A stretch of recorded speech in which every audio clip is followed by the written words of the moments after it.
આજથી 3 દિવસ ફરી હળવાથી ભારે વરસાદની આગાહી કરવામાં આવી છે. તો રાજ્યના 8 જિલ્લાઓમાં વરસાદની શક્યતા છે, જેને લઈને હવામાન વિભાગ દ્વારા યલો એલર્ટ આપવામાં આવ્યું છે. આ સાથે જ દરિયાકાંઠામાં વિસ્તારોમાં માછીમારોને દરિયો ન ખેડવા સૂચના આપવામાં આવી છે.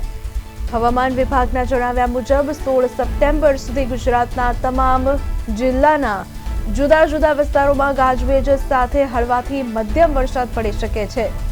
તો આ દરમિયાન 30 થી 40 કિલોમીટર પ્રતિ કલાકની ઝડપે પવન પણ ફૂંકાઈ શકે છે. અમુક વિસ્તારોમાં 2 થી 5 ઇંચ વરસાદ વરસી શકે તેવી સંભાવના છે. દક્ષિણ ગુજરાત અને સૌરાષ્ટ્રમાં વરસાદની આગાહી કરવામાં આવી છે. તો રાજ્યમાં 3 દિવસ વરસાદની આગાહી.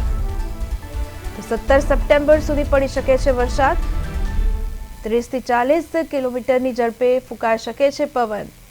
આ સાથે માછીમારોને દરિયો ન ખેડવા પણ સૂચના આપવામાં આવી છે. 17 સપ્ટેમ્બર સુધી રાજ્યમાં વરસાદની આગાહી. તો ગાજવીજ સાથે પડી શકે છે હળવાથી મધ્યમ વરસાદ.